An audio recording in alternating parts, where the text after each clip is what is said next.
finally, a source of raw, real, and honest information on healthcare issues that matter most. Welcome to BS Free MD. From the latest medical information to how to stay sane as a doctor or a patient, no subject is taboo, no BS is allowed. Now, let's welcome your hosts, Doctors May and Tim Hindmarsh. All right, this week, episode 101, we are going to have our drawing for the prize extravaganza. 100th episode giveaway. Yes, and we have a hat to draw from. So we're having with all the entries. Already a spousal disagreement prior to the show starting about the type of hat we were going to use. For those of you listening, you can't see what he held up, which is a giant Texas, what's it called? A Texas It's sort of sombrero.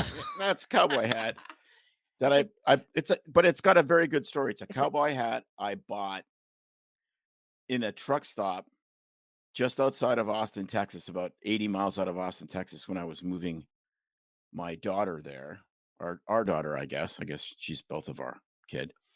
And I was super grumpy because I had to drive the U-Haul and was towing a car, and it was super windy and then it was this lightning storm where it would go completely daylight and then completely night and be blowing sideways. And I'm stressed because I'm trying to keep this thing on the road. We pull over, I go get gas, and I see the hat as I'm leaving, and I go, this is going to be funny. Sees this thing of beauty. Yes, because the kids are going to be like stressed because I'm like freaking out so much. So I said, I got to lighten the mood a bit. So I bought the hat. I walked out. I put the hat on. I go, we're in Texas. Let's go to Austin, bitches. And they laughed. They thought it was awesome. And anyway, I thought it'd be fun to pull it out of this. That's the reason I put it on for the show, the Santa hat, because it is Christmas and it is a gift giveaway. But we will use the 40-gallon hat because that's how big it is 40? To fit on your head. Well, yes, to fit on my head, it would be at least 40 gallons. And this one on my head is a 4-cup hat. It's a pint. Pints are good, especially if you live in Britain. Pint, even filled with vodka, you can't get a buzz off that. You live in Britain, we love pints. Anyway. It's a point. All right, so are you going to do it, Vanna? Here we go. We're getting the giveaway going, and I am actually also recording on here to put it live. So I get to pick. Ooh, shuffle up all the items. Here we go. The winner is... That one doesn't count. That one was let's start the entries off. It was a family member, so they can't officially be involved. So that one's gone by. And the winner is our Facebook entry. Rebecca Smith Walthius wins. She wins the entire thing. And she gets a special honorable mention because she posted how many minutes she has listened to our podcast for over 1,000 minutes in the last year. I know, she sent us. I think she's listened to. It was 1,000 minutes on Spotify. It gave her like a congratulations record, and I thought, I can't remember. I want to look again. Are you sure it wasn't all the episodes? Well, if it was over 1,000 minutes, that's got to be close to all the episodes. We've had a few that have gone like an hour and a half. So maybe not every single one, but darn close. Maybe Rebecca can let us know. Anyway, I'm super excited for her to get this. Although we decided that we were going to give away a runner-up prize. Remember, yes. Tim? What is that beautiful? The runner-up prize is this lovely bag of my leg hair. Yes. And what pathetically sad runner-up winner is going to get that? I'll draw that. Okay. Tim's drawing.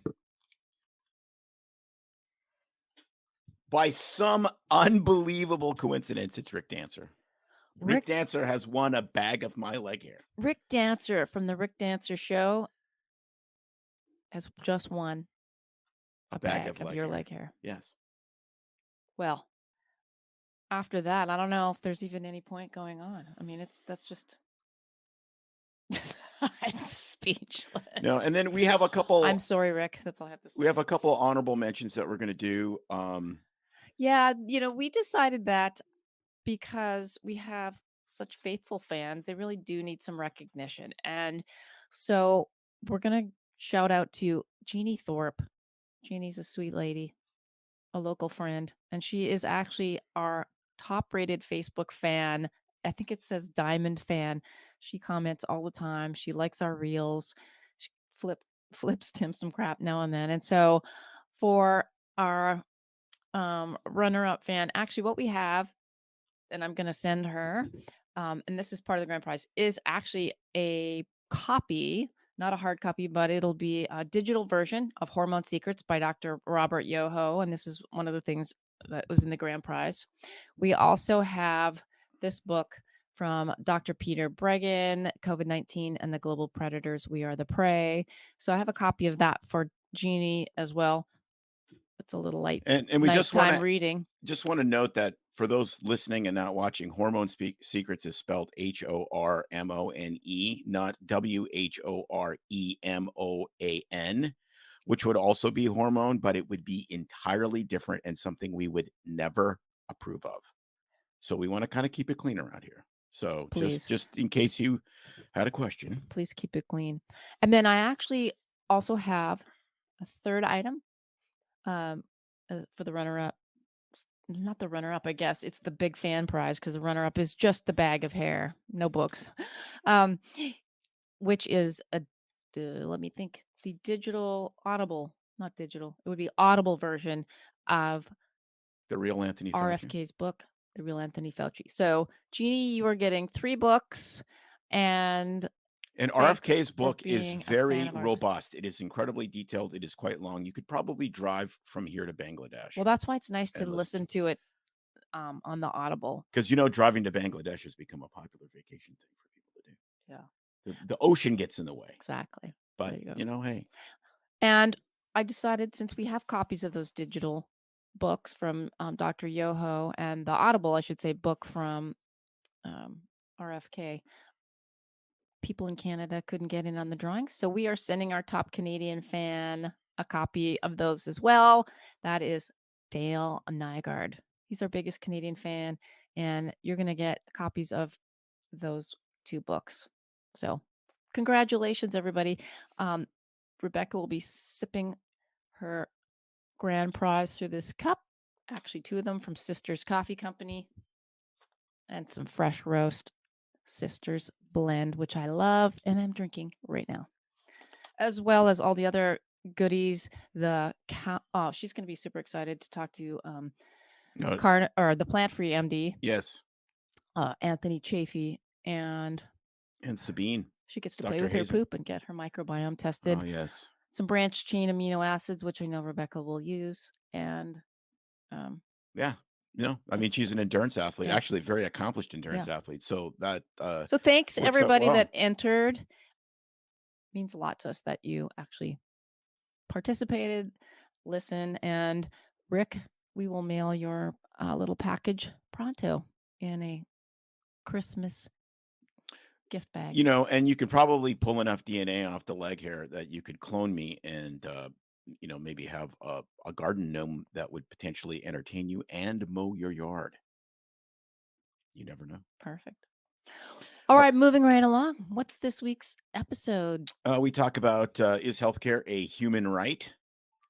And you could probably guess the direction we're going to take on that. But it's a really good discussion with Alan Thayer, an attorney from Eugene. He's been involved in all sorts of the ballot measure kind of stuff that's gone on in Oregon for years and years. He understands this very well because he does business law for the most part. So this stuff is very important. These concepts of rapidly changing laws in the constitution of the state are obviously important to business people that want to try to stay compliant with what the laws are. So he's great.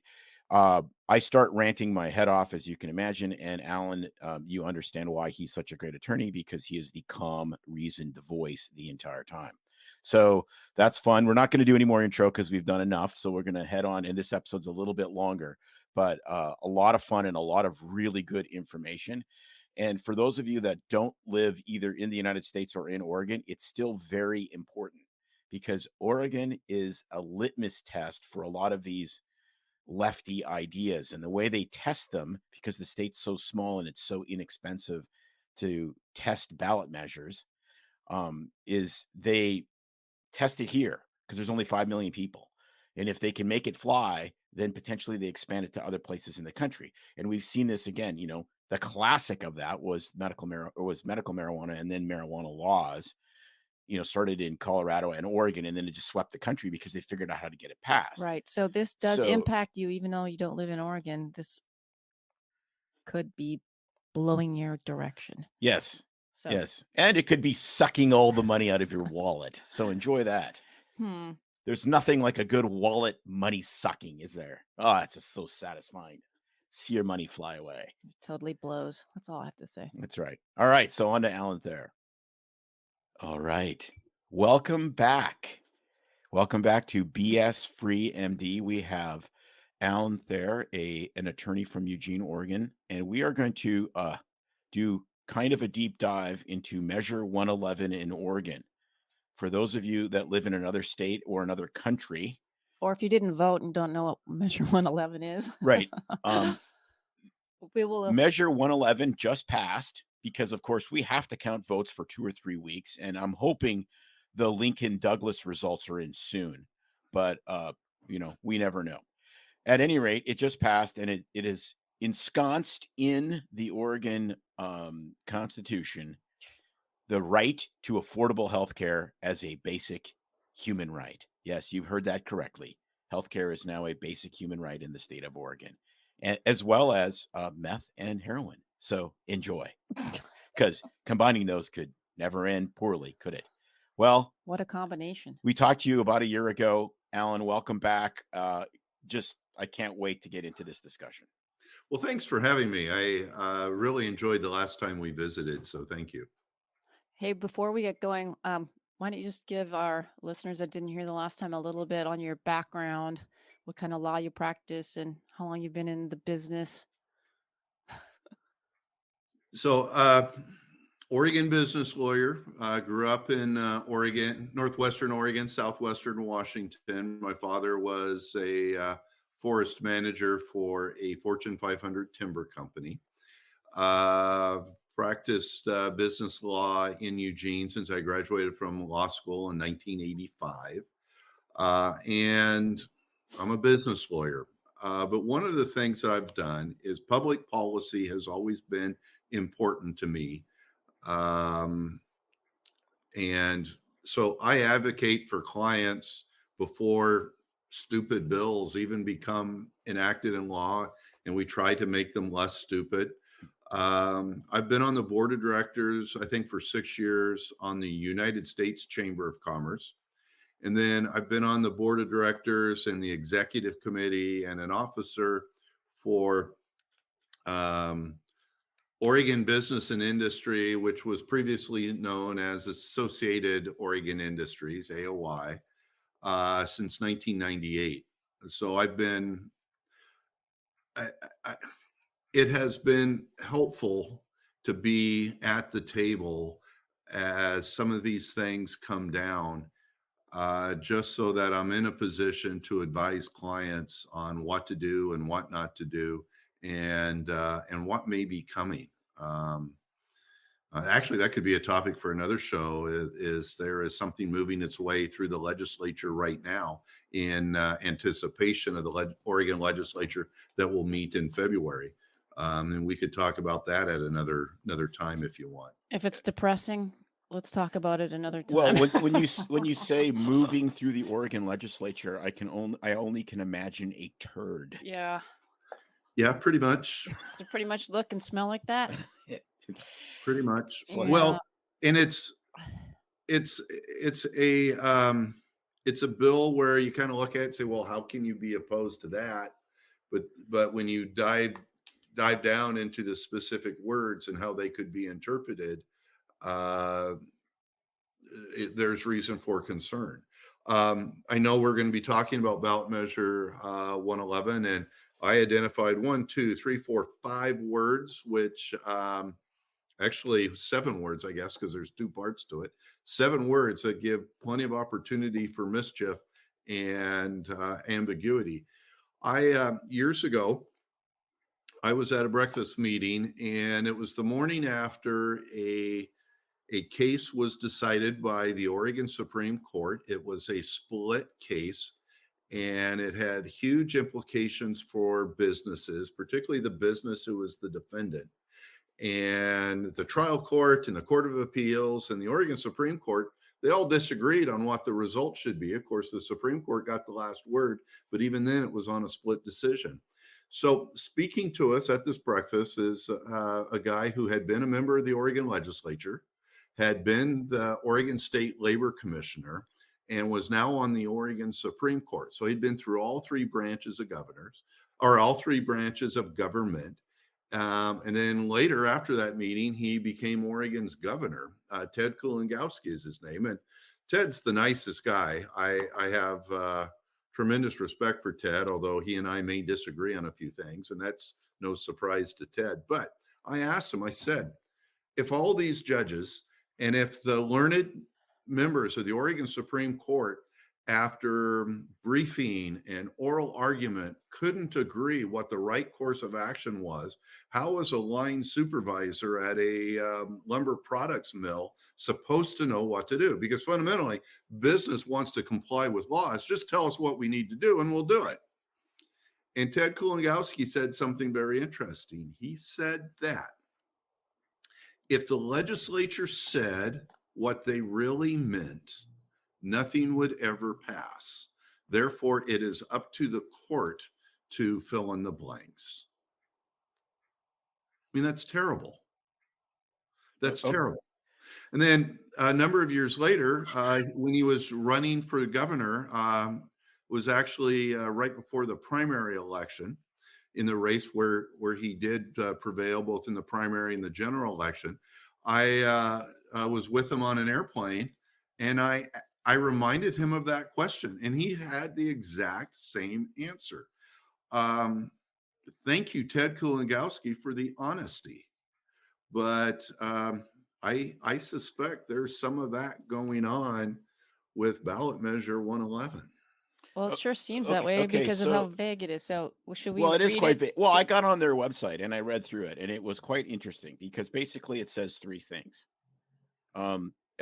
We believe everyone in Oregon has a fundamental right to affordable health care. Number 2, this will be ensconced in the state constitution. And number 3, this is not a tax increase. And I went, no, it's not a tax increase. It's just going to cause a whole bunch of other tax increases, you geniuses. And then, of course, I went and I looked and I saw who was supporting it.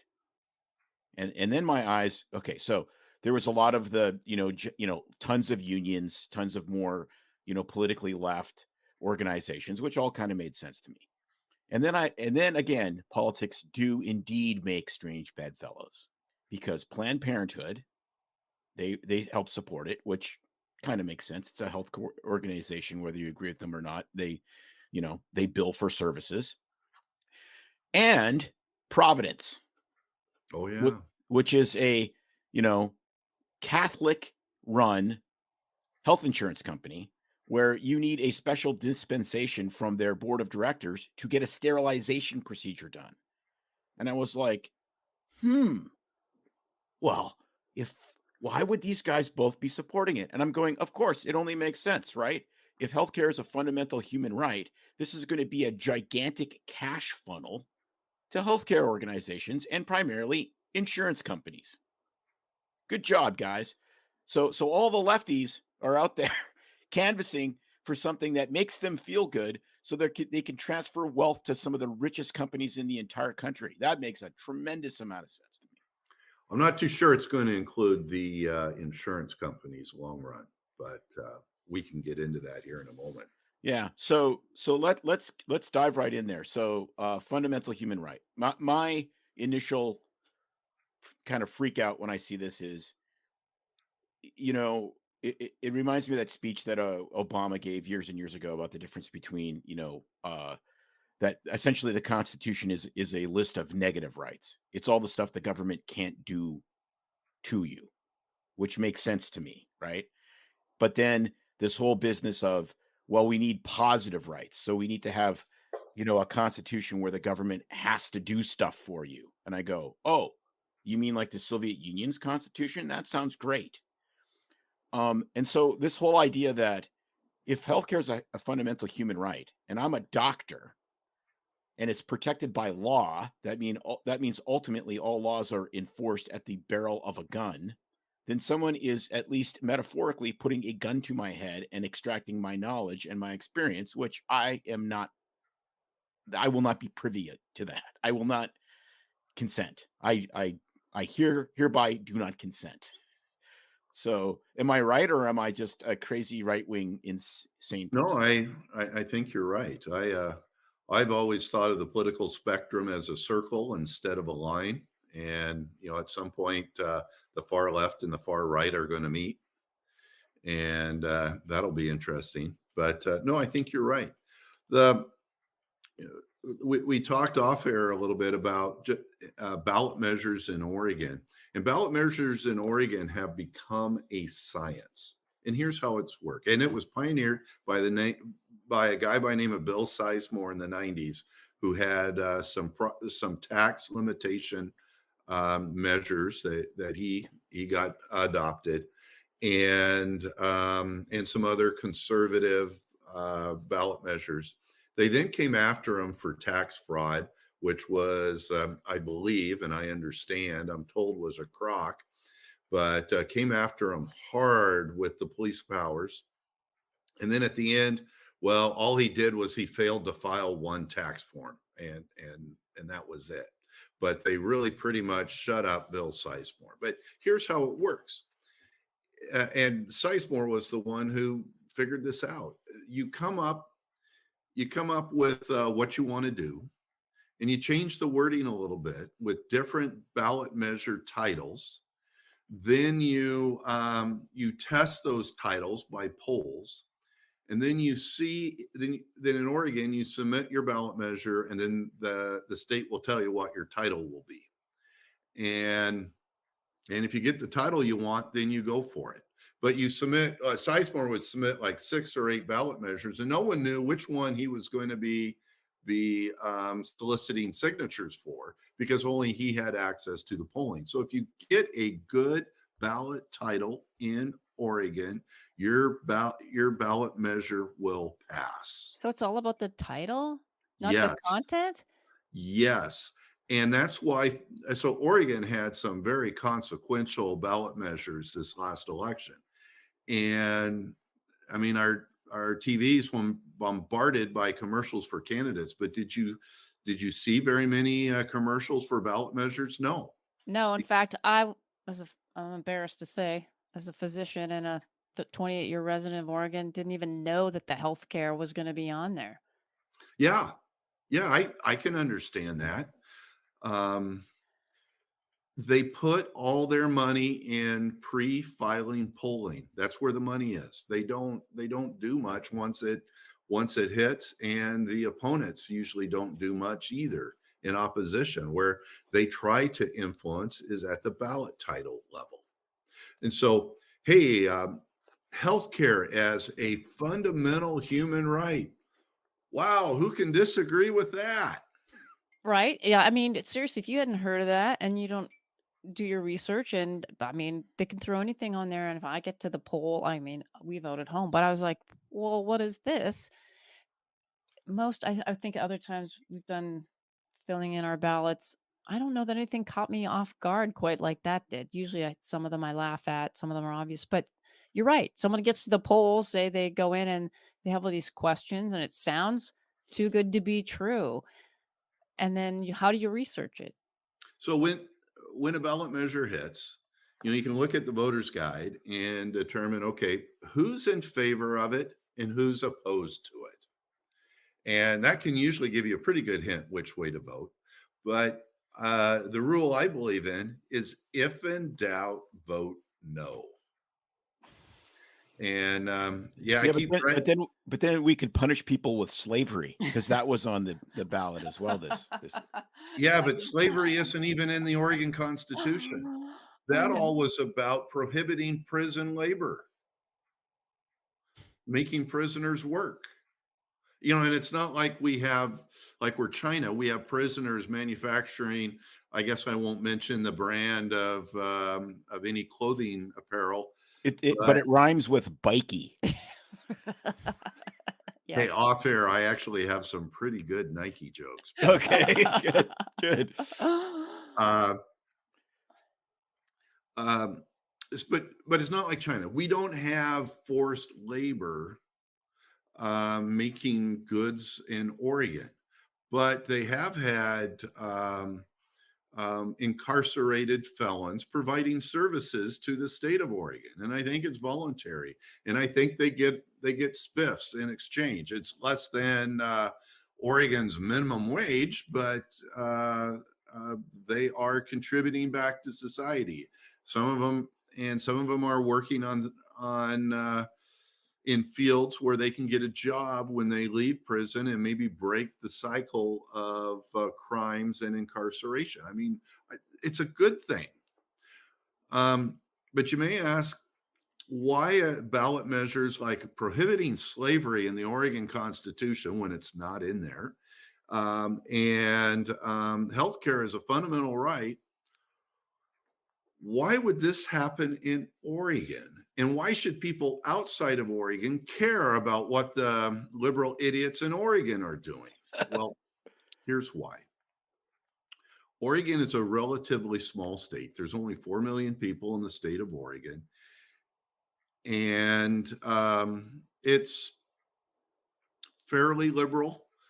Because of gerrymandering, the legislature is more liberal than I think the state as a whole. You look at these ballot measures that passed, they didn't pass by a wide margin. And if people really knew what was going on, many of them probably would have failed. But Oregon is a cheap state for advancing progressive ideas. And so advocacy groups will come in both with ballot measures and at the Oregon legislature and advocate and try to get these laws passed. It used to be Oregon would follow what California does, but now these different groups are testing it in Oregon before they even get to California, because Oregon's a lot cheaper to do so. So that's why we're seeing this stuff. And that's why if you are in a state and you see a ballot measure with vague language, if it's short, look out.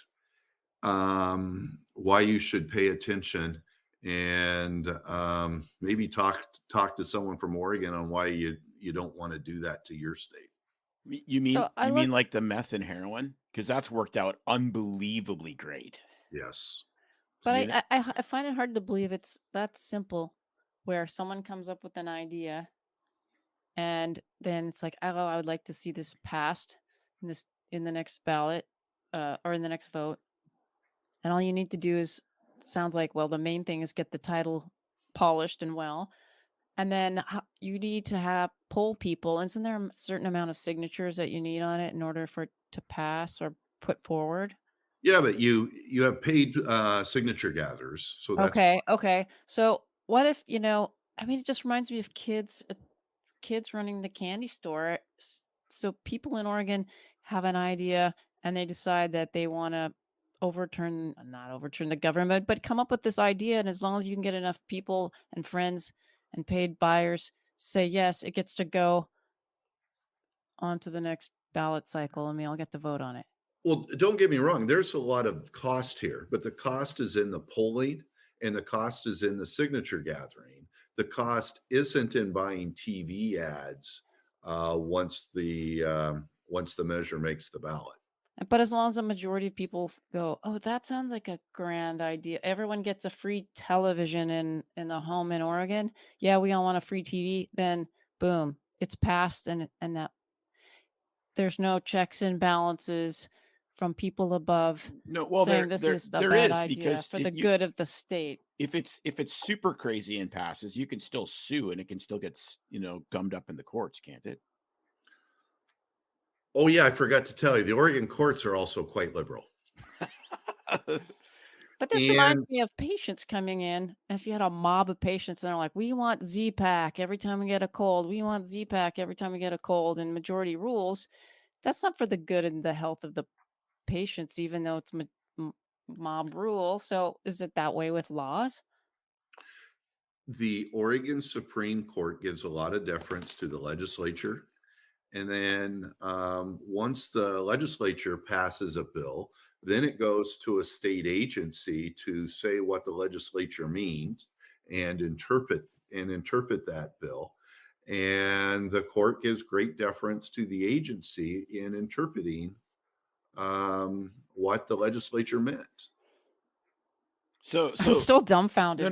No. But this is the experience. We took our kids across the country in 2013, and we're in DC, and we're standing at the subway, and there's all these 30 somethings in nice suits with briefcases waiting to get into town from outside the Beltway. And I looked at, and I said to the kids, I said, you see those people? Those are staffers. That's who runs the country. Or lobbyists. Yeah. I said, that's who runs the country. It's not, it's like, you look at Obamacare, what was it? I mean, some ridiculous 20,000 pages or whatever it was. But the devil is truly in the details, and you never see how it works. So they pass the bill, and then the regulators decide how to interpret what that is. And they're the guys that actually control your life, are the regulators. So I understand, obviously, government is supposed to work for the people. But like I say, if the people have come up with a kind of a terrible idea that's going to sink the state financially or do more harm, isn't there some checks and balances would be, then it's up to the freedom of the legislators to then meld and mold that to make it more palatable or not harm the people? I mean, is that what you're saying? Well, no, I'm saying the ballot measures, I mean, essentially for all of this stuff, I think the ballot measures are idiotic because these guys can sit back, and instead of actually being legislators, they can sit back and let these things go. And it's like, hey, this is what the people wanted. We're just doing what the people wanted, and they don't have to do anything. They don't take a political hit for it. They don't debate it in out in the open where people can listen and understand. And I mean, it just seems like a complete dereliction of duty. And somehow we have a million of these crazy things every single election, like every 2 years. Well, and advocates for certain causes will come to the legislature and say, hey, either you pass a bill that we approve of, or we're going to go and file a ballot measure. And so that's used as both a sword and a shield, but they or maybe a club. They beat the legislature over the head with it, and then liberals in the legislature, when business comes up and say, there's some unintended consequences here, and these things are bad, and they'll say, oh no, but we have to do it, or there'll be a ballot measure, and it'll be so much worse. So tell us, how many states? Do you know how many states in the U.S. allow the citizens to put forth ballot measures for vote? Because I thought everybody did. I thought everybody did, but apparently it's not that common. Don't, or at least they didn't used to. It's been a little while since I've had a political science class, but I can tell you where the initiative and the petition and so the I think one of them allows you to propose a ballot measure like you've seen, and then the other, if there is a law that the legislature adopts and you don't like that law, and if you get enough signatures, you can put the legislature's action on the ballot. So that's the initiative and the petition, and that was started right here in Oregon. I can't tell you how many years ago, but anyone who hates ballot measures can thank the citizens of Oregon from many years ago. And it was perceived as a way of putting a check on the power of the government, but instead has been weaponized for those who thinks that the government needs to do more and more and more. Yeah. So let's get to the specifics about this, and what are the, what does it say, and what are the 5 words that are, essentially the hooks here that are going to potentially get us? So there's 2 sections, and I'm going to read the first section in full, and it's only 1 sentence. And then the second section, that'll be a lot shorter. But so the change to the Constitution, the first section is, it is the obligation of the state to ensure that every resident of Oregon has access to cost-effective, clinically appropriate, and affordable health care as a fundamental right. And then they say they must balance this right against funding of schools and other essential public services. Now, as I said, I identified 7 words, and some people may accuse me of being cynical, but you can't have reached the age I have, and having been involved in public policy since probably at least as a sophomore in high school, and not acquired a healthy dose of cynicalness. So it's the obligation of the state to ensure that every resident, well, it doesn't define who a resident is. So during census, we count homeless people. Are they residents of Oregon? We also allow illegal immigrants to get Oregon driver's licenses. Are they residents of Oregon? We don't know. Does this then make Oregon a place where if you're feeling poorly and someplace else, you come to Oregon? I mean, not only can you do hard narcotics on the streets of the state of Oregon and not get hassled, but if you have a healthcare problem, that's your fundamental right to be treated in Oregon. So residents, the first word, has access to cost-effective. Yeah. What the heck is cost-effective? Nothing in medicine. I'm just kidding. Sorry. Well, no, but who decides what's cost-effective? Right. So is it the doctor? Is it the legislature? Is it the courts? And oh, by the way, anyone can sue the state of Oregon to enforce this constitutional amendment. Or is it the insurance company? No, but that's the point. I mean, Phil Knight's, is from here. He runs a company that rhymes with bikey. And, if he has to spend $30,000 a month on healthcare, how's that going to hurt him? He's a multi-billionaire. If you're somebody that is like camped out in front of the downtown liquor store in Eugene in a bum camp, and you have been overdosing on, tainted fentanyl pills, then you have a right to healthcare, even though you have. I think we're now defining affordable. What's affordable? Well, no, but Phil Knight isn't affordable to him is zero. Yeah. It's zero. So that, I mean, that's what it's gonna come down to. It's gonna come down to affordable is zero. That's how I see this play out. Cost effective, clinically appropriate, and affordable. Yes. So a court interpreting this will say, okay, there's 3 different things, so they must mean different things. Cost effective must mean something different than affordable, and clinically appropriate must mean something different than cost effective. Yeah. I mean, I would argue that a treatment that doesn't work is not cost effective, even if doctors might suggest it's clinically appropriate. So like, in other words, the COVID vaccine would not be covered under this. Who gets to decide? I think with the COVID vaccine, we know who got to decide. Yeah, that. And it rhymes with Pfizer.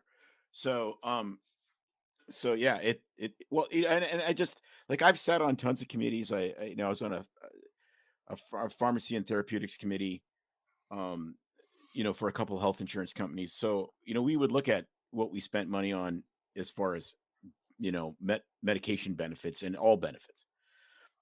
So the first thing that comes to mind is, if you have lived a great life and you hit 60 years old or 58 years old and you get cancer and, you didn't smoke and you didn't drink and you lived okay, most people would say, yeah, okay.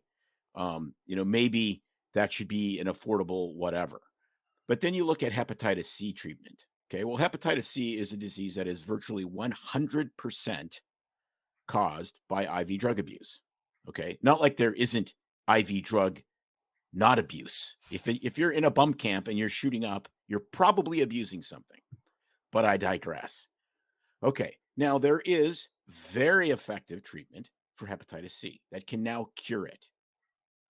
But the cost is about 90 grand.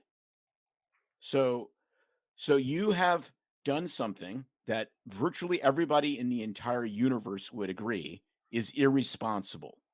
You have habitually injected yourself with a substance that could kill you. And it gave you this disease that we can treat. And now it's your fundamental right for the guy working at the mill to send some of his tax money to Salem so you can get your $90,000 treatment. I don't think that really makes sense. Like, there has to be, the counterbalance to rights is responsibilities. And when you can encourage people's irresponsible behavior because they have this blanket right underneath it all, that will destroy your society morally and economically. I don't see an option other than that. When the price is zero, fundamental economic theory means that the demand at zero price is infinite. Right. Well, the problem I see is this thing getting hung up, no matter what it is, every time, having to decide what's affordable, clinically relevant, or appropriate. Sorry, and what was the third one? Affordable, cost effective, and cost effective. So who's going to decide that? Is it you can have a board of medical examiners, financiers, and lawyers every single time someone needs something? No, but exactly right. Like, what's cost effective? Like, what is cost effective? If you look at it from the social contract, right, is treating a drug addict in a bump camp for 90 grand cost effective?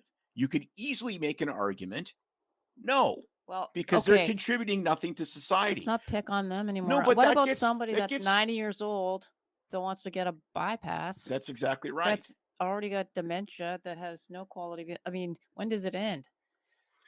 So, having listened to Tim a little bit, I suggest he can be a tad cynical when it comes to drug companies. A tad? And the Oregon Department, or the Oregon Health Authority, has taken the position that there are certain drugs it does not want to fund. Very, very expensive drugs for cancer treatment and chronic illnesses. So if I'm a drug company, I'm going to find a patient and say, hey, let's sue Oregon. Don't worry about the cost of the lawsuit. We got that covered. And now Oregon is required to pay for all these drugs for everybody. All of a sudden, affordable prescription medicine is out the window when it comes to Oregon. Well, and it's just like, and that's the point. Like, the Oregon health plan, again, started by another governor who was an ER doc, Kitzhaber, who ended up leaving in disgrace, I might add, but that's a different story. It was actually rational. Okay. Like, at least it was rational. It said, we have 620 or whatever it is diagnoses. We cover these. We don't cover everything. So it looked at, if you're going to be on public assistance, we're not covering everything, but we're going to cover the stuff that's really serious so that little Johnny with the ruptured appendix doesn't get kicked out of an ER. He gets taken care of. Okay, that makes sense. This is like the complete and absolute total opposite of that. He was very thoughtful with that. Now, I was involved with at the time that they were coming up with some of their regulations and advocated on behalf of a residential treatment center for emotionally disturbed and severely abused kids. And who couldn't be in favor of that? But the way it was structured, there wasn't a good place to fit them. And so there were some problems with it along the margins.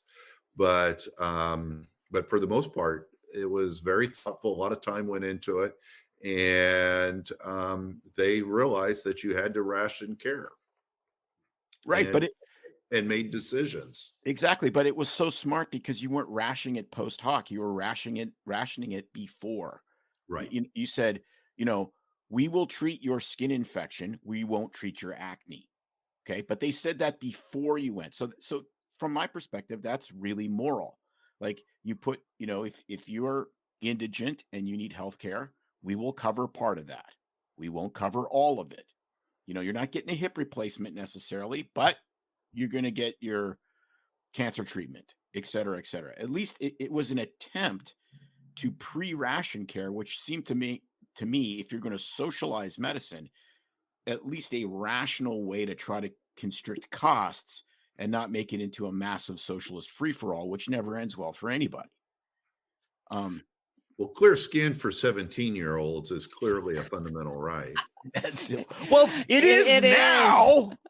It is now. It's essential is what it is for the mental health of the parents. No, kidding. So there's the second paragraph, which I stated more succinctly, but balance the funding against schools and other essential public services. What are essential public services? Is this a way of saying, okay, we have all these programs, but now we need to kill these programs and quit spending money on important things like, I don't know, eradicating pests in order to protect our food supply? Well, that's not an essential public service. That only benefits farmers. So therefore, that money has to be killed, and the money has to be diverted to providing this fundamental right of healthcare. Yeah, it's... Well, anytime I see the word schools deliberately put in there, I get fearful. It's just weighing, isn't it bouncing against schools? But the weed tax was supposed to fund schools like crazy, and that seems to have not been. Well, you know what happened is, so ballot measure, I think 90 was the original recreational marijuana bill. And it had an allocation of proceeds from marijuana tax. But then ballot measure 110 came through, which is the decriminalizing the all sorts of drug crimes and drug use. And it reallocated the way the money is spent. And so right now, as a result of that, schools and local governments originally got money. Now they don't, or they don't get it in the same share. The impacts of that were kind of hidden because of all the stimulus money associated with the pandemic. But this is going to be a factor here sometime soon. And meanwhile, there's, I don't know, $125 million that's supposed to have been used for treatment. That's just sitting in a bank account, and the state hasn't distributed it. A cynic would suggest that maybe, and I've already confessed to being cynical, a cynic might suggest that ballot measure 110 and the next ballot measure that came immediately after that, 111, perhaps they are to be read together after all. The legislature could come through and say, okay, this money's just sitting into account. We need this for this fundamental right of health care. And these other things is not an essential public service. Therefore, we're going to strip the money from what we said it was going to be used for with 110, and we're going to use this as the seed money to start working on what we're going to do with to implement this healthcare fundamental right. I do not see how that doesn't happen. That seems like the only, because they'll go, well, the extra gym for your school isn't, fundamental, but we got to treat. Well, what comes to mind, of course, anyone I talk to right away is they are very fearful. Taxes are going to go up more for everybody across the board, hit the middle class with this. And you're right, take away from, I think, essential things like schools and police and fire departments and roads and infrastructure, but well, yeah, and then we have a influx of more residents, right, but however you want to define it, whether it's my snowbird parents coming for the winter and get free healthcare for 3 months, or people moving here because they like the drugs and now they get their healthcare paid for, and we're all footing the bill. Well, and the most obvious place to start taxing is where they've been taxing already for healthcare, which is people's. So the people who have healthcare, we're going to tax that so you can pay for other people who don't have healthcare. Correct. But if you're taxing insurance plans, which they've done, guess what? You can tax the insurance plans of individuals. You can tax the insurance plans of small business, but you cannot tax the insurance plans of large self-insured businesses. So, theoretically, if you had a business that rhymes with bikey, you would have. See, now you've got me doing it. You have a self-insurance plan. Well, that is subject to federal law. It's called ERISA. And guess what? ERISA preempts state law. So Oregon can do whatever the heck it wants to do, but it cannot touch the health insurance plans of anyone who has a plan under ERISA. But the person that has, a small business with 5 or a dozen employees, or is going out on the public sector to buy their own plan through the market, is going to be the one now that's looking at a bigger bill. But why would you do that? I mean, we've worked at a couple different, 2 or 3 different places over the last 4 or 5 years. And then, so we were on Cobra, and, we were on Cobra for 3 or 4 months. We had 2 months of it covered because it was still a pandemic, and there was the CARES Act, or I don't know what paid for it. And then we were on the hook, right? Which for our family, for that level of health insurance was like $2,900 a month. Okay. So it was massive. So if I have a fundamental right to healthcare, why would I do that? Right. Like, no matter how rich I am, why would I do that? I wouldn't. Everyone's going to stop buying on the public market and say, no one's going to go in the public market. And eventually, if you're a small business, we work for a small family business now. And why would you offer healthcare to your employees? It's only going to cost you more. Yeah, but Obamacare showed the answer to that, because if you don't do it, you're going to have to pay this fine. You're going to have to pay a big penalty, which will cover the cost of the healthcare and then some, to spank you because you didn't do what they told you to do. I don't know about bigger businesses. I know individuals would rather pay the fine because the cost of the healthcare is still more money than the fine. But I don't know about businesses. The state of Oregon will be able to fine tune that. Yeah, that's true.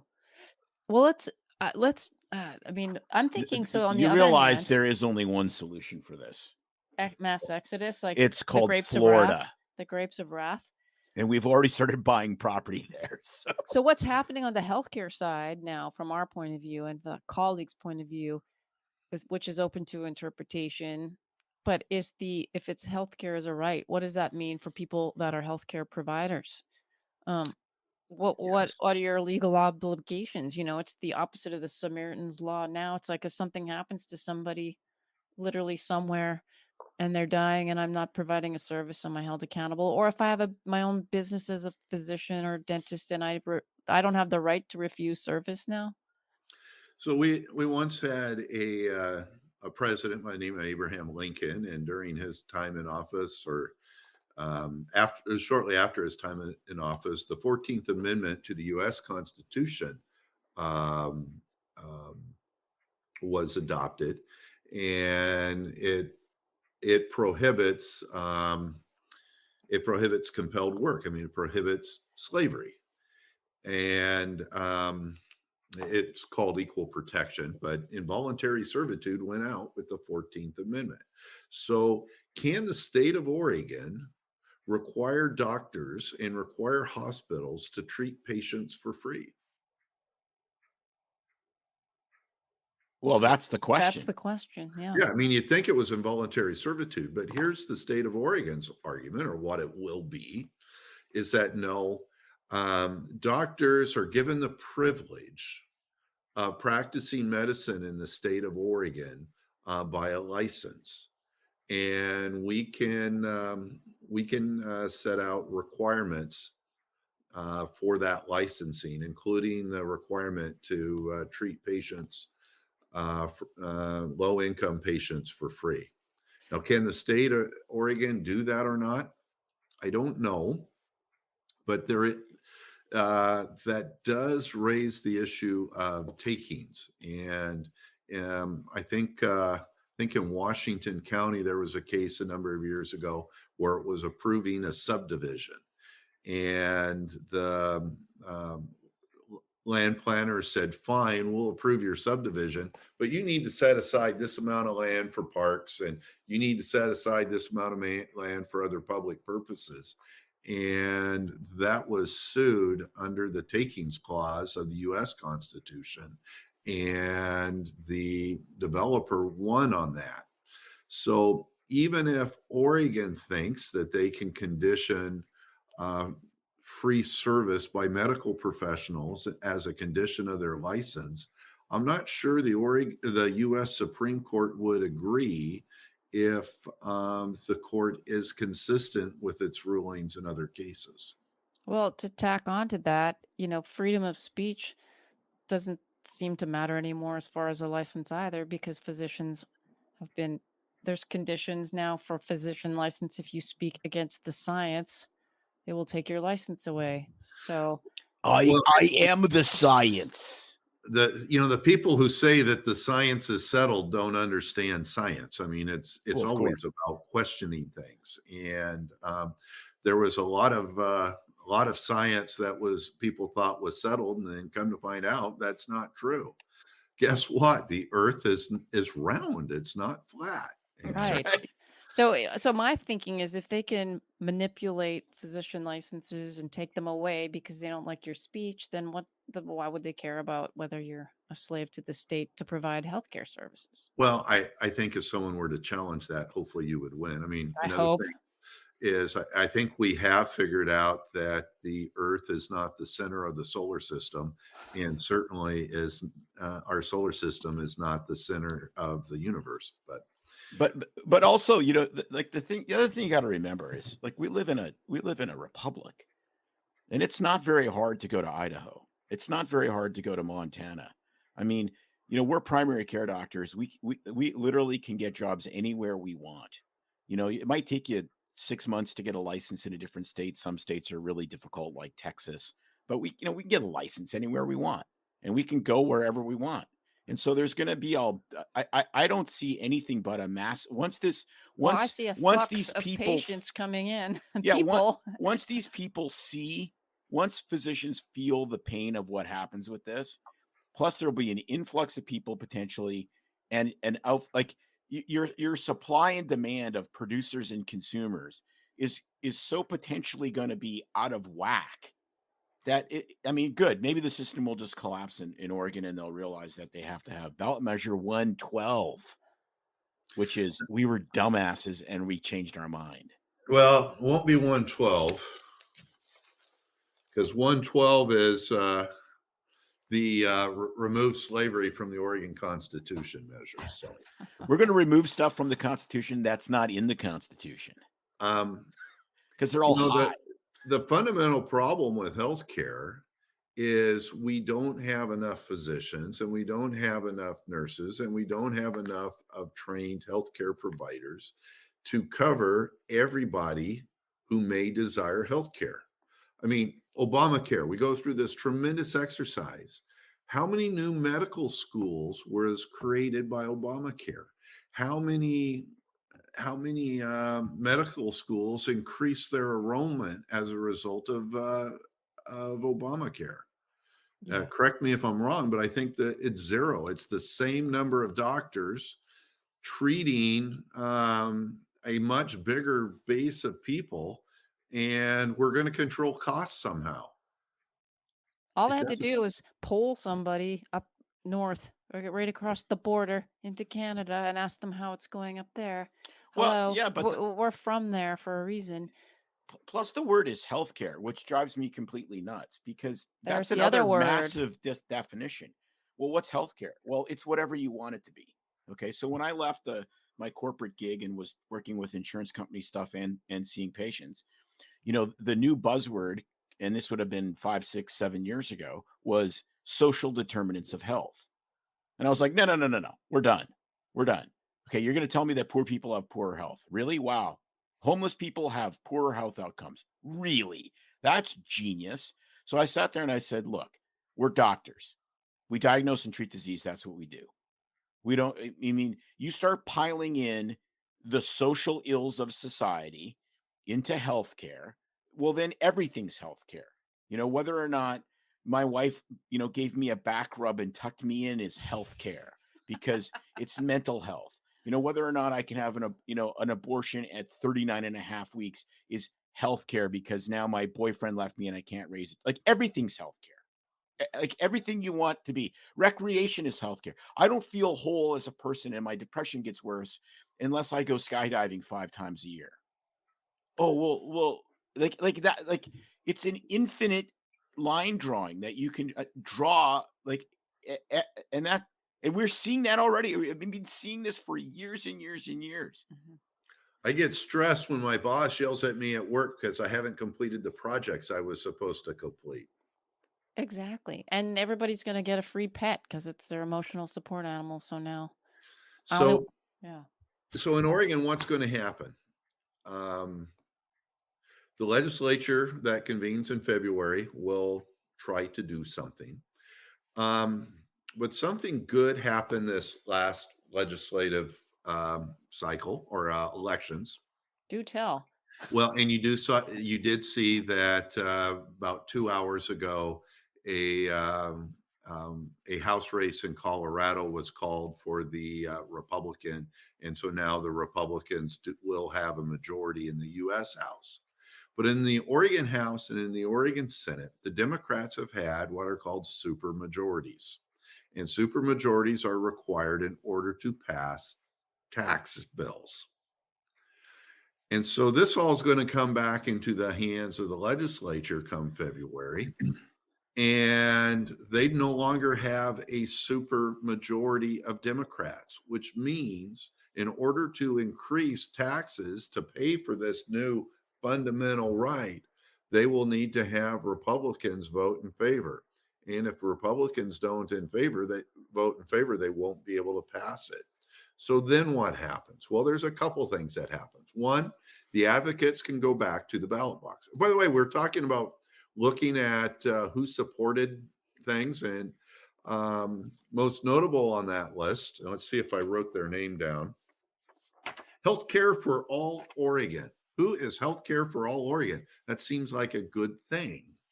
Well, they are a single payer universal healthcare advocate. That's what this is about. And the more people told you that's not what it's about, it is what it's about, even if it doesn't say it, because ultimately it's up to the courts to fill in the blanks on what was intended. So if it can't go through the legislature because of the tax increases, and it could go back to a ballot measure, but the quicker route would be to bring lawsuits in Oregon, saying I want to assert my fundamental right. Will the court give deference to the legislature, or will the court impose its own judgment? A court could say, hey, Oregon, you must go to single payer universal healthcare system. That's the only way to implement this, and you need to do it by this date. And that means everything else gets thrown out. Everything Oregon has done. What Governor Kitzhaber did with the Oregon Health Plan, that all gets thrown out. This is the new deal according to the court. Or another trick that liberals like to use, particularly when you have a liberal administration, if there's something they can't get through the legislature, then they have an advocacy group bring a lawsuit. And then the attorney general agrees to enter into a consent decree. And by a consent decree, it says, okay, we will do these things. And I don't have some good examples of consent decrees. They really started with prison overcrowding, I believe.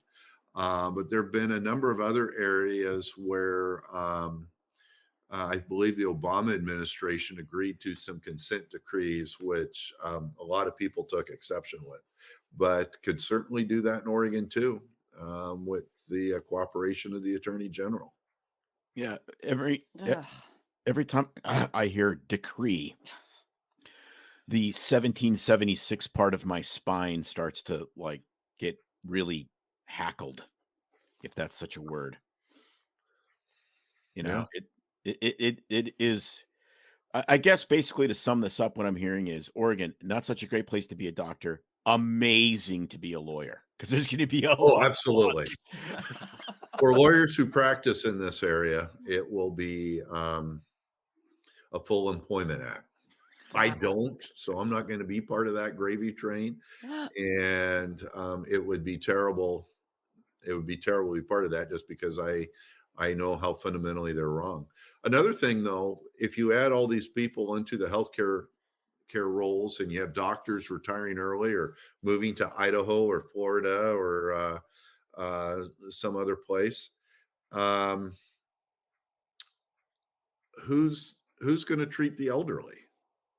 So, I mean, I think you're going to see a lot of retired people, and you think of poor senior citizens, low income senior citizens, but that generation is where all the wealth is.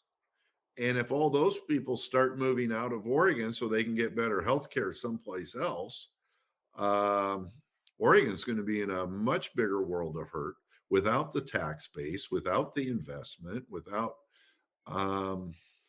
it doesn't sound like it's going to end well. Well, no, but they've done this. I mean, they did this on the back of they've done this for eons on the backs of the timber industry, because it's not like you can just take your timber factory and drive it to, Nevada, right? I mean, you're stuck. Gigantic trees grow really quickly in the Pacific Northwest. And so, all these timber taxes and all this extra whatever it is, so that we don't have a sales tax, and, but yet you get taxed like out the wazoo in so many other ways that you end up paying more tax than virtually any other state in the entire country. But we don't have sales tax, and we can't pump our own gas. Yippee-yi-yay.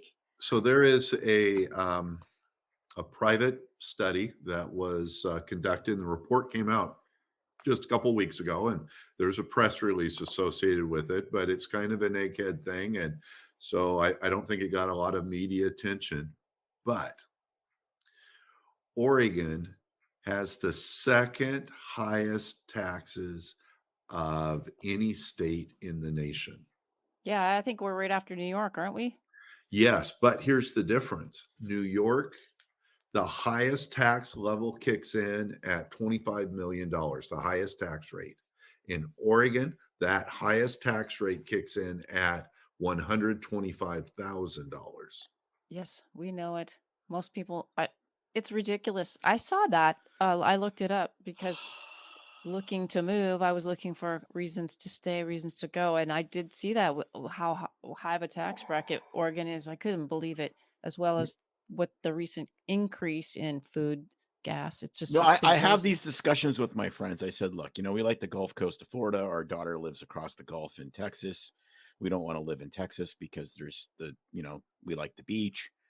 Our son's going to live wherever the United States Air Force tells him to live, blah, blah, blah. We have nothing really keeping us here. We gave the absolute peaks of our career to some of the poorest, most indigent people in the entire country. We're kind of ticked all the boxes, right? So, and I'd say, look, and the taxes here are ridiculous. Yeah, but your property tax in Florida is going to be high. And I go, compared to what? Yeah. And there's people I know that I've discussed this with, and they say this is the cost of living in such a beautiful state. I'm happy to pay it. Have they driven through downtown Portland? I'm just saying. Well, no, have they gone outside in January and rusted to death? I mean, like, look, every place has its issues. There's a lot of people who are happy to pay it, and that's and they're staying and they're continuing to pay it. No, and But that's I'm not fine. And that's fine. That's their choice. I don't begrudge that to anybody. If we had a bunch of grandkids here, we wouldn't leave either. I get all that. Like, that all makes perfectly rational sense to me. It's staggeringly beautiful place. I've loved living here. You have to look I'll at love what are you coming getting, back in the summer. what are you getting for your tax money, though? Right, but that's the point. Is that you know, there's a lot of reasons for us to move, and taxes and politics are only part of it. But we did it once already. We left our country of our own birth, which is a very big deal to do, even though it's just Canada to the United States. And we realized how liberating it was to say, I'm going to live my life on my terms, not on somebody else's. And so we're just going to do that again. And where we land, we honestly don't really know. But I sure as hell am not going to put up with this. Like, this is the last absolute. COVID basically finished us for wanting to practice medicine. This is just such a level of complete insanity that I just can't countenance it. I will tell you, when I was on the board of directors of the United States Chamber of Commerce, the meetings were usually in Washington, D.C., except for the winter meetings, which were in Florida. But after September 11th, 2001, must have been our spring meeting the next year was in Washington, D.C., was in New York City in solidarity after September 11th. And we, of course, received, we met with a number of, we met with the governor, we met with the mayor.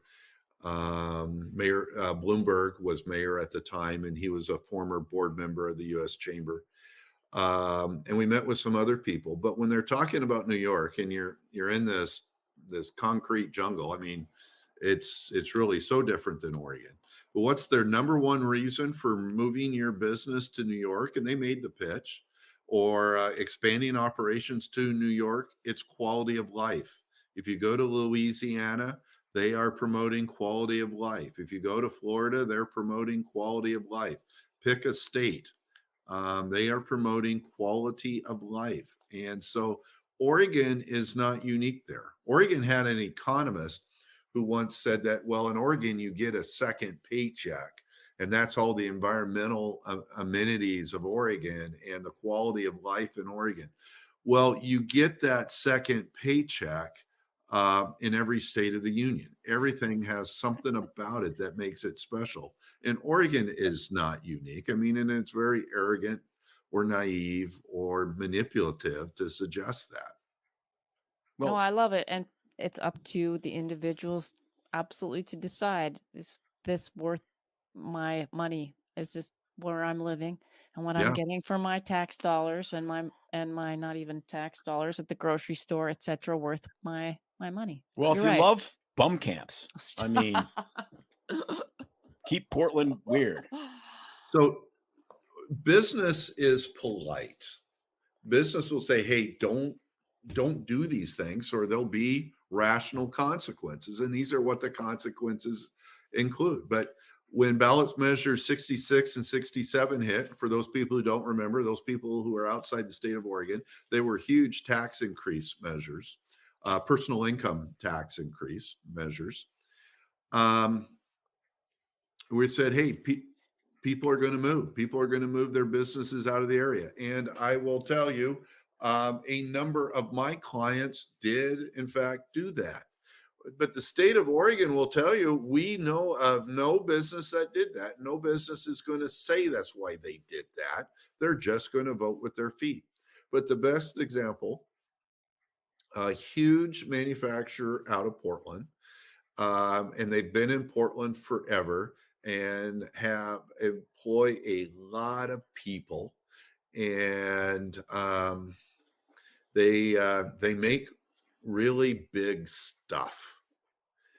And the CEO of the corporation was a friend of mine who I met through my involvement with AOI at the time, and I knew that they were going to move out of Portland, and I knew why. But when they did the press conference where they announced they were leaving, they said, well, the reason why we're shutting it down and eliminating all these jobs in Oregon is because of market conditions. And of course, a reporter goes, well, when market conditions improve, are you going to restart the lines and hire all these people back? And the poor spokesperson just shook his head and goes, oh, no, we're not going to do that. I mean, it was like, oh, Lord, no. Which was kind of an indication of why those thousands and thousands and thousands of jobs left. It was because of tax policy, yet the state of Oregon won't recognize that. Well, but you see, I think that, there's a point where you just have to be honest, and you kind of have to nut up and speak your mind, right? And that's, Dave Chappelle nailed it on SNL this last week, where he talked about what was the appeal of Trump. And he said, Trump comes out in a debate and says, the system is rigged. And they said, okay, well, how's the system rigged? And how do you know that? What's your evidence? He goes, because I've used the rigged system for my advantage. And everyone goes, and he's like, if you don't understand how that plays in places like Iowa and Ohio we know it's rigged. This insider told us, and we don't really care if he still uses the rigged system. At least he told us at least he's an honest liar. And there's a point where you don't do the state or your friends or anybody a service by not saying we're leaving because these guys are making terrible decisions. I mean, when we left Canada, we did an interview with CBC Radio, and they said, why are you going? And I said, because the government's telling us where we can practice, and I won't countenance that. We have a better opportunity, and thanks for helping us with our education, but I'm not going to be told where I can live. And they're like, oh, really? Well, being a little guy, you have the freedom to do that. When you are the CEO of a publicly traded corporation, right, and union funds and state investments are part of your shareholder base and affects your share value, you can't really go out and be that level of honest. There are some people who don't care. Elon Musk seems to be one of those people, and boy, folks are trying to take him down. Although it is nice that all the liberals help make him a fortune by buying electric cars from him. I love it. I love it. But you can say that. I can say that. I know that by being outspoken, I've lost clients over the years. And that just kind of comes with the territory. Other lawyers don't do that. I've had businesses call me and say, well, Alan, we need someone to advocate for this. Well, why don't you have your lawyer do it? Oh, he won't do it. Well, maybe you need to get a different lawyer. Well, no, we've been with them for a long time. You're right. People need to speak up. There is a cost associated with speaking up. Some people are willing to pay that cost, but the cost is different for different people. Right. No, and that's good. I mean, you are, I mean, what do they call that? This is Alan provides a sober second look. I love it.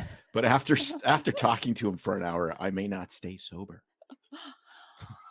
Because this is as bad as I thought. This is as all my machinations were. This is exactly you are confirming everyone. So for people, you asked me to do this, so I looked into it a little deeper and thought about it a little harder than I had.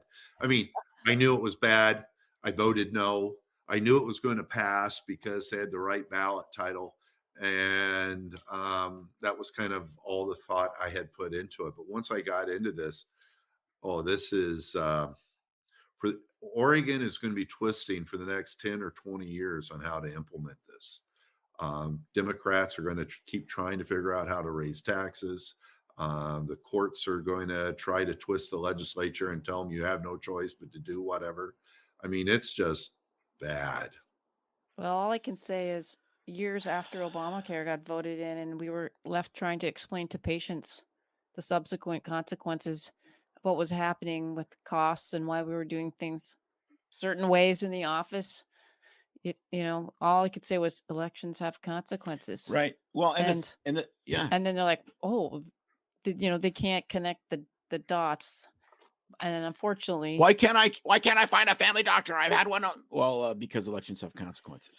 Because people leave when so it's just sad for the people that are going to be affected. So that's all I can think is just not really any happy ending to this. Well, here's a happy ending for you. I mean, I actually thought about this, knowing what I was going to suggest.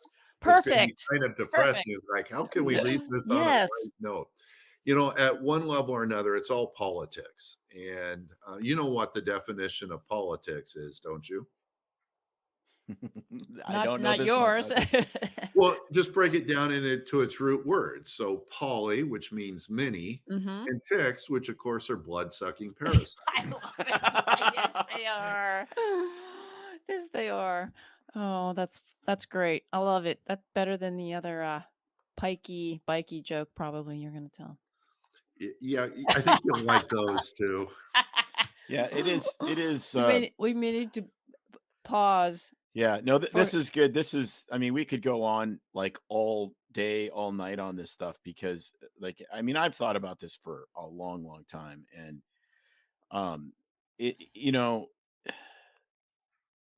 the lack of thinking. I mean, you're manipulating people that just aren't thinking about an issue. Like, I never thought about that slavery issue because I'm like, it's in the Constitution, it shouldn't be. Well, but it's manipulation, and these guys are masters at it. And to think that we never get manipulated is meaning that you're getting manipulated. Well, and that was a poll-tested ballot title. Wow. If you asked, should prisoners be required to work as part of their incarceration? Guess what? That's going to fail if you try to prohibit that. But should we prohibit slavery? Well, wait a minute. I thought we did that with the 14th Amendment. I know. Well, we did. Wow. Well, outstanding. On that note, can't wait to have you back. Although I hope it's not another dismal reason like Ballot Measure 111. So, we can find something more positive. Well, I can virtually guarantee you, knowing where I've worked, that the vast majority of physicians I've worked for voted for this. I can virtually, in this state, they haven't worked with me recently because they would have gotten an earful, but there's no way. I know they would. They're like, oh yeah, that's a great idea. Well, and it might help us out. We'll get a little more funding. So, well, my young daughter had some car problems as she was leaving work, and so she called me, and I was racing to reassure her and take her to the shop, and they know me at the shop, and but I told him, I go, hey, I got to go. I've got an interview coming up. Well, what are you being interviewed on? I talked about Ballot Measure 111, and they said, well, what's that? And I go, well, that's healthcare as a fundamental right. And they go, well, what's that? And I go, did you vote? Did you vote? And they said no. And I said, well, here's some of the issues. And they were going, that's terrible. How could it pass? I go, well, it's because you didn't vote. Absolutely. Exactly. The Democrats and the liberal advocates know how to get ballots to the ballot box. The rest of us need to figure that out as well. No, that's an excellent way to end it. That's exactly it. I mean, the system's there's always been corruption in the system. But you have to figure out what rules we're playing by now and play at least to the same level as, your side needs to play to the same level as the other side. And I guess act like Trump and just follow the rules. Yeah. Great. I love rules. Great rules. Best rules ever. Fantastic rules. Oh, that's good. And people on the air or people listening to this can't see the facial expressions and the hand gestures. But we have to go on Rumble because we get for some reason they take down some of our stuff on YouTube. Yes. Well, but if they're watching on Rumble, they get the full effect. They get the hands. Great. I made a big announcement. Huge announcement. Yeah. Well, if you want, next time we can talk about a bill that AARP is trying to get through the Oregon legislature and some of the consequences, either intended or unintended, of that bill. And maybe that'll be time to allow some people to weigh in and try to influence the legislation. Outstanding. Sounds great. Well, thank you so much for joining us, and we would love to have you back again because this is always really helpful. I mean, the legal stuff, people don't realize how much it affects their life, and it's really important. All right. Well, that was a fun and spirited discussion, and I think very informative. I know I learned a lot. I did not kind of know at all where this ballot measure stuff came from, and yeah, it was really helpful having that background discussion to, I hate to use the word, it's been so overused, but to unpack all the meaning behind the phrases in the ballot measure, but also to get all that back information as well. So thanks, Alan. Yes, thank you. So, in summary, there is a passage from Atlas Shrugged, which is, I mean, probably 14, I think it's like 1,200 pages of microprint. But and if you've never read Atlas Shrugged before, I suggest you get the Audible version. Did we talk about that with Alan on the show? Yes, a little bit. But or maybe it was before we recorded. But there is a tremendous several paragraphs kind of encapsulating the concepts of who owns your mind, who owns what you can produce, the service that you can produce. There's a doctor in the book. His name is Dr. Hendricks, and he ends up quitting medicine because of government intrusion. And we're not going to get into the details of what the book is about that you can see, but he explains this, and it's fantastic. Now you got to remember, this book was written in the 40s, in the late 40s. This is before Medicare, even in Canada. It was right at about the emergence of Medicare in the National Health Service in Britain, which started, I think, in 1948. This book was written either in the late 40s or early 50s. So here we go. I quit medicine. I quit when medicine was placed under state control some years ago, said Dr. Hendricks. Do you know what it takes to perform a brain operation? Do you know the kind of skill it demands and the years of passionate, merciless, excruciating devotion that go to acquire that skill? That was what I would not place at the disposal of men whose sole qualification to rule me was their capacity to spout the fraudulent generalities that got them elected to the privilege of enforcing their wishes at the point of a gun. I would not let them dictate the purpose for which my years of study had been spent, or the conditions of my work, or the choice of my patients, or the amount of my reward. I observed that in all the discussions that preceded the enslavement of medicine, men discussed everything except the desires of the doctors. Men considered only the welfare of the patients with no thought for those who provide it. That a doctor should have any right, desire, or choice in the matter was regarded as irrelevant selfishness. His is not to choose, they said, only to serve. That a man who's willing to work under compulsion is too dangerous a brute to entrust with the job in the stockyards never occurred to those who proposed to help the sick by making life impossible for the healthy. I have often wondered at the smugness with which people assert their right to enslave me, to control my work, to force my will, to violate my conscience, to stifle my mind. Yet what is it that they expect to depend on when they lie on an operating table under my hands? Their moral code has taught them to believe that it is safe to rely on the virtue of their victims. Well, that is the virtue I have withdrawn. Let them discover the kind of doctors that their system will produce. Let them discover in their operating rooms and hospital wards that it is not safe to place their lives in the hands of men whose life they have throttled. It is not safe. If he is the sort of man who resents it, and still less safe, get this, if he is the sort who doesn't. That is brilliant. What kind of doctors do you get? Do you know what kind of doctors you get? You get doctors that give remdesivir and not ivermectin when a patient requests it. That's what you get. We've got them now.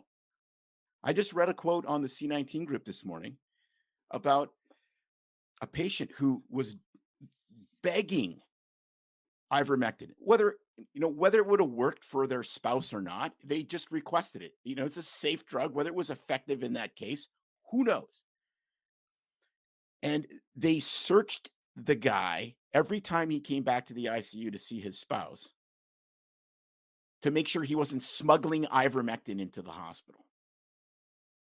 Wow. Can you actually that I'm not actually surprised. happened? I've heard or, that or the other guy that say friends working up north, same thing.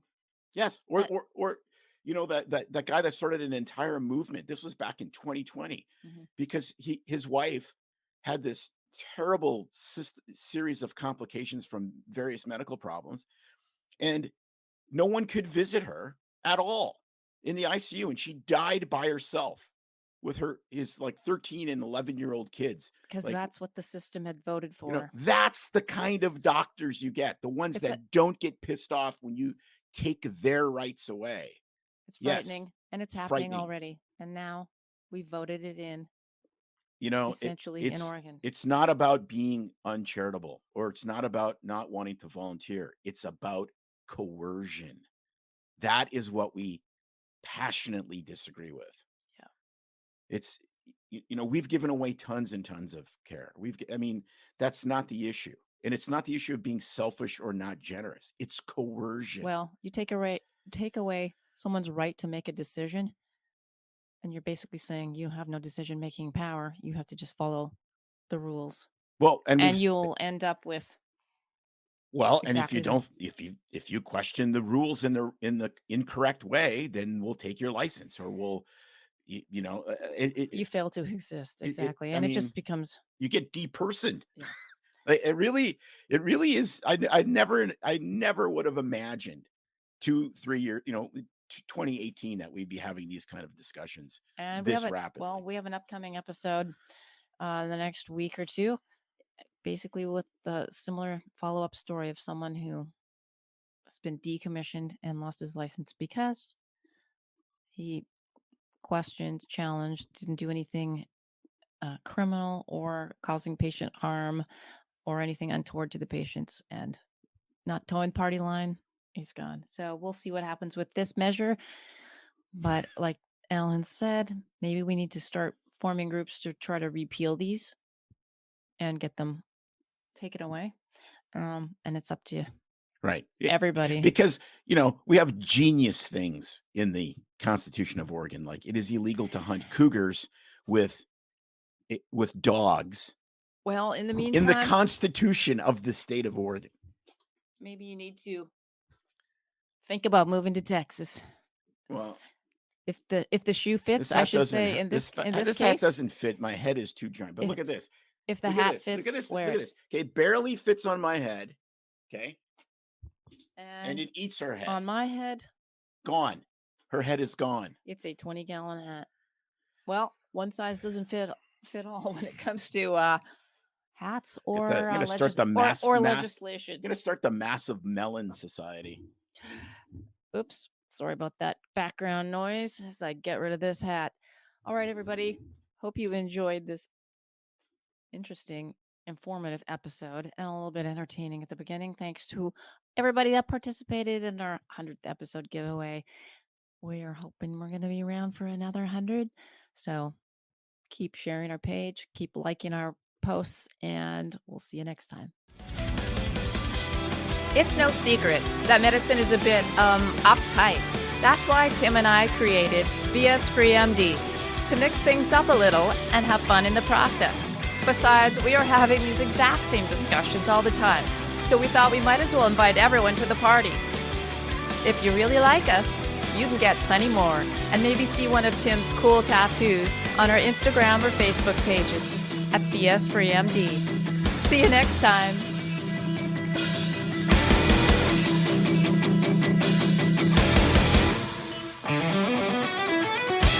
Well, we try to keep BS Free MD as raw and real as possible.